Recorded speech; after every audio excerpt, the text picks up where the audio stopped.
My heart before I got here was broken. I was just fueled by drugs and chaos, violence. It was normal. Sure, I started smoking once I got into high school. Sure, I did cocaine every day from the age of 17 to 25. Even when I was working, I would work drunk. I would do everything. I was just drunk. I was trying to do it on my own because I knew how tough I was. But at the end of the day, your own power isn't enough to get you through life. I was like, man, I've done some damage, 20 years of alcoholism. I was struggling with drugs, and I used to steal cars. Had the, fortune or misfortune to have money in the bank. So, it's expensive to do it, but I ran and still partied and got high for a total altogether like 5 years. I got a call from my mama, and she just, she asked me, she was just like, you don't think that what you're doing is hurting them? I'm just trying to make some money. And she was just like, I know, but you don't think that you helping them kill themselves? And it just hit me. And after that, nothing was the same out there. 20 years ago when I went through Teen Challenge, I was court ordered. So my motives were I needed the judge off my back. I wanted my driver's license back. I'm gonna beat probation, jail time. And I'm gonna go back to living the way I want to live. But there was a seed planted nonetheless, but it just took 20 more years for it to get watered. John Barrow's book happened to make it into my dorm, and they mentioned a better way, and I just thought it was God ordained. It took me 2 weeks to read Brother John's book. And after I read it the first 2 weeks, I went back through it again.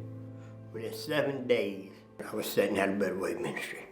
It was challenging earlier to accept leadership from so many people so much younger than me and less experienced. I was overwhelmed. I was definitely rebellious. I didn't believe that it would help being here. I wasn't here for the right reasons to begin with.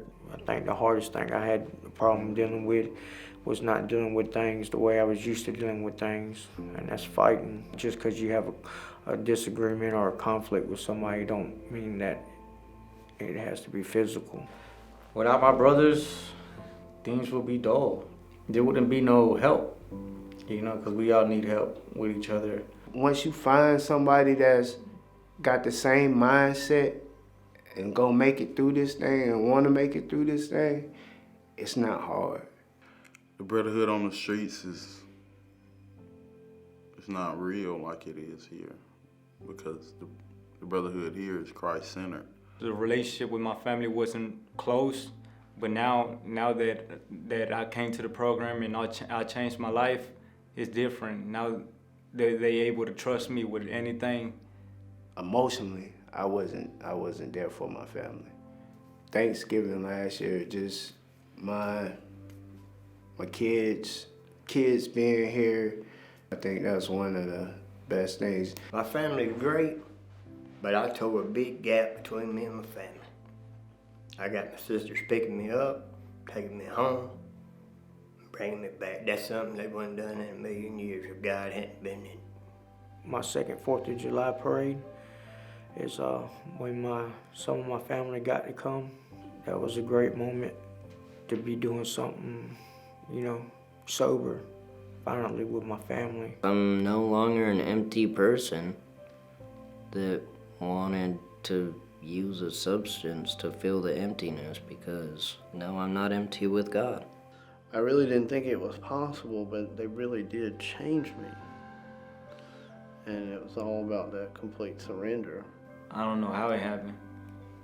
That's the crazy part. I don't know how it happened, but I'm different. I'm not deceived anymore. I can see truth, and through faith and submission, I have revelation now in my life. I have a hope, I have future, and all His promises are continuing to just overflow in my life. It's just you got to get to that place where you know that He's the only true light and answer that you ever gonna have in this world. I know it was the Lord that was with me.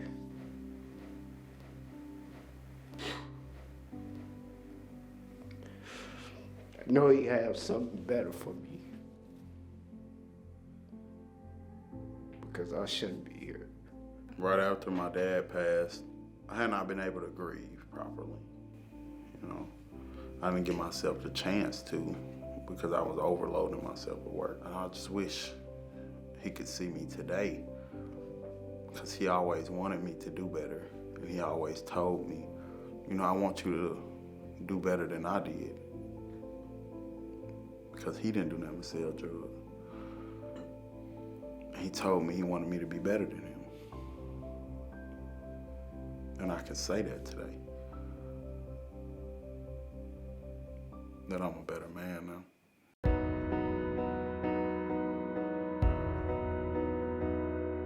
Seems like all I could see was the struggle. Haunted by ghosts that lived in my past. Bound up in shackles of all my failures. Wondering how long is this gonna last? Then you look at this prisoner and say to me, son, stop fighting a fight, it's all